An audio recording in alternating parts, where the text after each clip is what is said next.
অন্তর্বর্তী সরকারের হাতে শেখ হাসিনার ফাঁসি এবং সর্বশেষ জানাবো সংস্কারবিহীন নির্বাচনের গ্রহণযোগ্যতা। এতক্ষণ শুনছিলেন সংবাদ শিরোনাম, এবার বিস্তারিত। অন্তর্বর্তী সরকারের হাতে শেখ হাসিনার ফাঁসি, 18 মাসে নির্বাচন নয়তো সেনা শাসন, এই শিরোনামে ঠিকানার রিপোর্ট ছাপে 2024-এর সেপ্টেম্বরে। আসন্ন নির্বাচন নিয়ে প্রথম আগাম রিপোর্ট সেটি। সেনাপ্রধানের উদ্ধৃতি দিয়ে ছাপানো প্রতিবেদনটি শেষ পর্যন্ত সত্য বলে প্রমাণিত হলো। 2026-এর 6 এপ্রিলে সংসদ নির্বাচনে প্রস্তুতি চলছে। সর্বশেষ বৈঠকে বিএনপি প্রতিনিধি দলকে তেমনটি জানানো হয়েছে।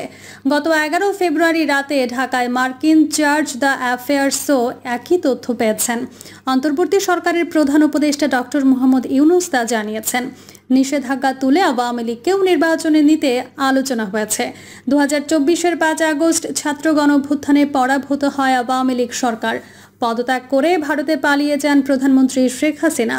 8 আগস্ট প্যারিস থেকে ফিরে সরকার গঠন করেন ডক্টর ইউনূস।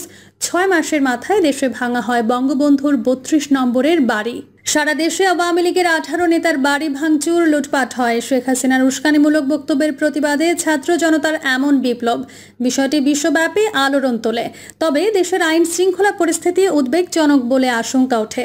5 থেকে 6 ফেব্রুয়ারির ঘটনায় ইউনূস সরকার ব্যাপক সমালোচনার মুখে। এখন 10 ফেব্রুয়ারি 21শে বইমেলায় নাজেহাল হন তসলিমা নাসরিনের বইয়ের প্রকাশক। মৌলবাদীদের দ্বারা আক্রান্তের বিষয়টিও বিদেশি মিডিয়ায় প্রচারণা চাচ্ছে।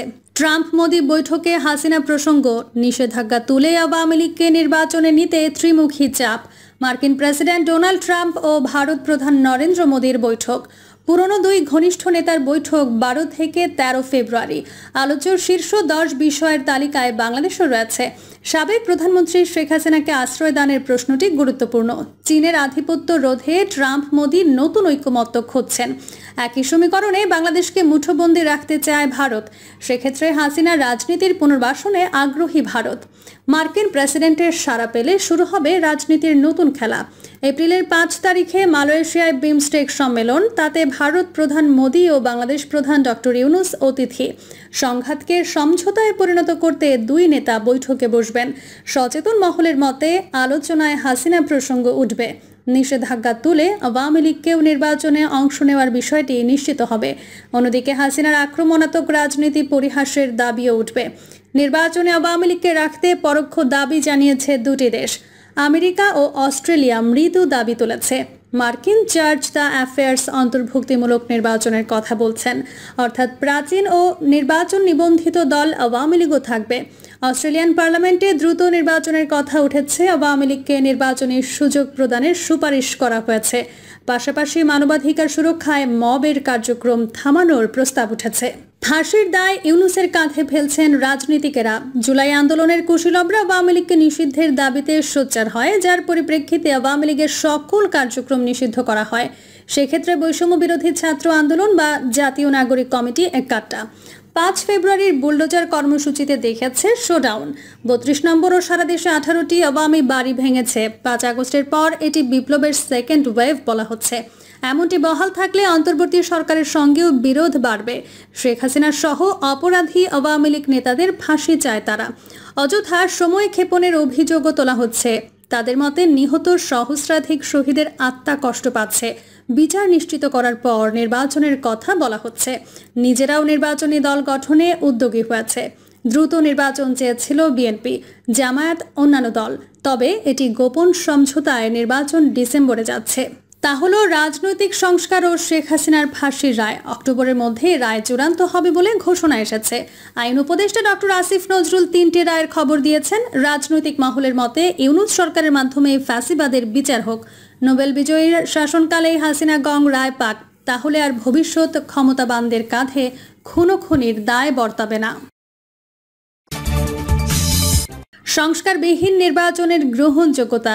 বাংলাদেশের বর্তমান রাজনৈতিক প্রেক্ষাপটে নাগরিক সমাজের বিভিন্ন অংশ, বিশেষত সদ্য গঠিত নাগরিক কোয়ালিশন, নিজেদের সংস্কারের পক্ষে সোচ্চার শক্তি হিসেবে উপস্থাপন করার চেষ্টা করছে। কিন্তু তাদের কার্যকলাপ পর্যবেক্ষণ করলে দেখা যায় তারা আসলে এমন কিছু সংস্কার প্রস্তাব করছে যেগুলো কসমেটিক বা উপসার্গিক।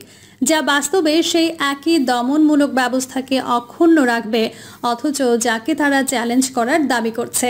ইচ্ছাকৃতভাবে হোক বা বিশ্লেষণী শক্তির অভাবে হোক, তারা রাষ্ট্রের মৌলিক ও গঠনমূলক পরিবর্তনের পথ রুদ্ধ করছে, যা বর্তমান ফ্যাসিস্ট ঔপনিবেশিক মাফিয়া চালিত কাঠামোকে ভেঙে পুনর্গঠন করতে পারত। উদাহরণস্বরূপ তাদের সাম্প্রতিক সংবিধান সংস্কার প্রস্তাবের কথাই ধরা যাক। একটা গণতান্ত্রিক নতুন সংবিধানের দাবিকে সামনে এনে ফ্যাসিবাদী সংবিধানকে উৎখাত করার বিপ্লবী আহ্বানের পরিবর্তে নাগরিক কোয়ালিশন একটি দুর্বল সংস্কার প্রস্তাবে এসে থেমে গেছে, যা মূলত আলী রিয়াজের নেতৃত্বাধীন কমিশনের প্রস্তাবগুলোর পুনরাবৃত্তি মাত্র। এই প্রস্তাবগুলোর সরকার, সংসদ ও বিচার বিভাগের মধ্যে কিছু চেক অ্যান্ড ব্যালেন্স তৈরি করতে চাইলেও মূল ক্ষমতার আর্কিটেকচারকে অক্ষুণ্ণ রাখছে। তারা স্পষ্টভাবে নিজের 3টি মৌলিক সমস্যাকে উপেক্ষা করছে। ক. রাষ্ট্রীয় প্রতিষ্ঠানগুলোয় নিহিত ঔপনিবেশিক উত্তরাধিকার। খ. রাষ্ট্রীয় দমন পীড়নের ফ্যাসিবাদী কলকবজা। গ. সংসদীয় সার্বভৌমত্বের নামে চলমান লুটপাট ও স্বৈরতান্ত্রিক প্রবণতা। বাংলাদেশের মূল সংকট শুধু প্রতিষ্ঠানগত চেক অ্যান্ড ব্যালেন্সের অভাব নয়, সংকট হলো সার্বভৌমত্বের প্রকৃতিতে। বর্তমানের সার্বভৌমত্ব জনগণের হাতে নেই, বরং রাষ্ট্র সরকার বা সংসদের হাতে, যারা বারবার জনগণের ইচ্ছার প্রতিনিধিত্ব করতে ব্যর্থ হয়েছে। এর বিপরীতে জুলাইয়ের গণঅভ্যুত্থান স্পষ্টভাবে একটি নতুন গণতান্ত্রিক সংবিধানের প্রয়োজনীয়তা প্রকাশ করেছে, যেখানে সার্বভৌমত্ব থাকবে নিরঙ্কুশভাবে জনগণ, ব্যক্তি ও সম্মিলিত মানুষের হাতে। নাগরিক কোয়ালিশন এই মৌলিক বিষয়টি ধরতে ব্যর্থ হয়ে এখন নিজেদের অজান্তেই সেই সংকটকে বরং আরও দীর্ঘায়িত করে দিচ্ছে। নির্বাচনের সময়সীমা এবং বিপ্লবী সম্ভাবনার অপচয়। নাগরিক কোয়ালিশন সম্প্রতি 2026 সালের ফেব্রুয়ারির মধ্যে জাতীয় নির্বাচন আয়োজনের যে দাবি জানিয়েছে, তা মূলত বিএনপি নেতৃত্বাধীন প্রো এস্টাবলিশমেন্ট শক্তিগুলোর প্রস্তাবিত সময়সীমারই পুনরাবৃত্তি। যদিও সময়ের পার্থক্য মাত্র 2 মাস, কিন্তু এ সময় নির্ধারণের মধ্য দিয়ে একটি গভীরতর রাজনৈতিক অবস্থান স্পষ্ট হয়, বিদ্যমান প্রাতিষ্ঠানিকতার পক্ষের অবস্থান। এই তড়িঘড়ি নির্বাচনের আহ্বান জুলাইয়ের গণঅভ্যুত্থানের মূল দাবিগুলো হালকা করে দেয়। অথচ এই অভ্যুত্থান মামুলি সরকার পরিবর্তনের আহ্বান ছিল না, বরং একটা বিপ্লবী আকাঙ্ক্ষা ছিল। একটা রক্তাক্ত অভ্যুত্থানে যেই আকাঙ্ক্ষার জন্ম হয়েছে ফ্যাসিস্ট, ঔপনিবেশিক এবং মাফিয়া চালিত রাষ্ট্র কাঠামোর সম্পূর্ণ অবসান ঘটিয়ে রাষ্ট্রীয় হত্যাযজ্ঞের স্বচ্ছ বিচার পরবর্তী পুনর্গঠন এবং দীর্ঘমেয়াদী কাঠামোগত সংস্কারের। নির্বাচন কেন্দ্রিক দৃষ্টিভঙ্গি পুরনো প্রতিষ্ঠানের কাঠামো সংরক্ষণ করে শুধু ক্ষমতার প্রতীকী হস্তান্তরের আয়োজন করবে মাত্র, যা গণতন্ত্রের নামে একটা প্রহসন হবে, শুধু যা প্রকৃত অর্থে জনগণের অধিকার ও চাহিদাকে উপেক্ষা করবে। জনগণের ইচ্ছা ও সম্মিলিত শক্তির ওপর ভর করে গড়ে ওঠা গণতান্ত্রিক রাষ্ট্র গঠনের জন্য সময় ও প্রক্রিয়ার প্রয়োজন। ফেব্রুয়ারির মধ্যে নির্বাচন দাবি করা মানে সেই সম্ভাবনাকে অগ্রিম ধ্বংস করে অল্প সময়টাকে স্রেফ নির্বাচন কেন্দ্রিক করে দেওয়া। বাংলাদেশ এখন একটি ঐতিহাসিক সন্ধিক্ষণে দাঁড়িয়ে। জুলাইয়ের গণঅভ্যুত্থান শুধু সরকারের পরিবর্তন নয়, বরং ক্ষমতা ও সার্বভৌমত্বের ধারণায় মৌলিক রূপান্তরের সম্ভাবনার জানালা খুলে দিয়েছে। দেশের নাগরিক সমাজের উচিত এই মুহূর্তকে ধারণ করা, সংকুচিত সংস্কার প্রস্তাব বা তড়িঘড়ি নির্বাচন আয়োজনের মাধ্যমে নয়, বরং দীর্ঘ জটিল পুনর্গঠন, বিচার এবং গণতন্ত্রায়নের প্রক্রিয়ার মধ্য দিয়েই তা করা উচিত। এর চেয়ে কম কিছু হলে তা হবে জুলাইয়ের রক্ত, ত্যাগ ও আশার প্রতি বিশ্বাসঘাতকতা। গত 13 জুন লন্ডনে প্রধান উপদেষ্টা প্রফেসর ইউনূস এবং বিএনপির ভারপ্রাপ্ত চেয়ারম্যান তারেক রহমানের মধ্যে যে একান্ত বৈঠক হয়, সেখানেও তড়িঘড়ি নির্বাচনী আলাপের প্রধান ইস্যু ছিল এবং ফলে রাষ্ট্র সংস্কার ও রাষ্ট্র পুনর্গঠনের ইস্যু রাজনীতির কেন্দ্র থেকে ছিটকে পড়ার উপক্রম হয়েছে।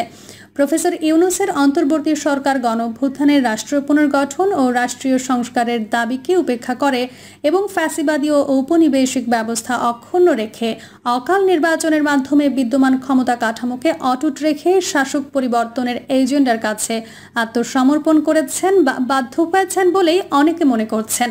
এটা আমাদের জন্য হতাশা এবং উদ্বেগজনক। অথচ এই অন্তর্বর্তী সরকারেরই রাষ্ট্র পুনর্গঠন ও বিদ্যমান ক্ষমতা কাঠামো ভেঙে দেওয়ার মতো মৌলিক কিছু রাষ্ট্রীয় সংস্কার করা উচিত ছিল, কিন্তু সরকার এই দায়িত্ব পরবর্তী সরকারের ওপর ছেড়ে দিচ্ছে, যা নিঃসন্দেহে বিদ্যমান ক্ষমতা কাঠামোপন্থী একটি সরকার হবে। সরকার ধারণাগুলো নিয়ে বিদ্যমান ক্ষমতা কাঠামোপন্থী রাজনৈতিক দলগুলোর মধ্যে ঐক্যমত্য গড়ে তোলা এবং সেই ঐক্যমত্যের ভিত্তিতে জুলাই সনদ প্রণয়নের কৌশলটি একটি ভুল কৌশল, কারণ এটি মৌলিক পরিবর্তনের সনদ নয়, বরং উপরি উপরি প্রসাধনী সংস্কারের সনদ হবে। এই সনদ মৌলিক পরিবর্তনকে বাধাগ্রস্ত করবে এবং জুলাই গণঅভ্যুত্থানকে 90-এর দশকের মতোই ব্যর্থ অভ্যুত্থানে পরিণত করবে। বিদ্যমান ক্ষমতা কাঠামোপন্থী দলগুলোর ঐকমত্যের ভিত্তিতে জুলাই সনদ প্রণয়ন করা হলো জুলাই অভ্যুত্থানকে ধ্বংস বা ছিনতাই করার একটি ফাঁদ। ইউনূস সরকার এবং আলী রিয়াদ সহ এর নীতি নির্ধারকরা বুঝতে ব্যর্থ হয়েছেন গণঅভ্যুত্থানই ঔপনিবেশিক ফ্যাসিবাদী মাফিয়া ব্যবস্থাকে উৎখাত করার ম্যান্ডেট দিয়েছিল। ফলত যেসব দল এই ব্যবস্থার অংশ, তাদের কাছ থেকে ঐকমত্য চাওয়া হবে উল্টো ফলদায়ক। অন্তর্বর্তী সরকারের যা করা উচিত ছিল তা হলো ফ্যাসিবাদী ব্যবস্থা, ঔপনিবেশিক ব্যবস্থা এবং মাফিয়া অলিগার্কি উৎখাতের জুলাই ঘোষণাপত্র জারি করা। এই ঘোষণার ভিত্তিতে সরকারের উচিত ছিল বর্তমান সংবিধান বাতিল করা, যা সাংবিধানিক ফ্যাসিবাদ স্থাপনের হাতিয়ার হিসেবে কাজ করেছে, এবং একটি নতুন গণতান্ত্রিক সংবিধান প্রণয়নের জন্য কাজ করা। প্রিয় দর্শক, এই ছিল এখনকার সর্বশেষ সংবাদ। আপডেট সব সংবাদ পেতে চ্যানেলটি সাবস্ক্রাইব করে বেল আইকনটি ক্লিক করে রাখুন।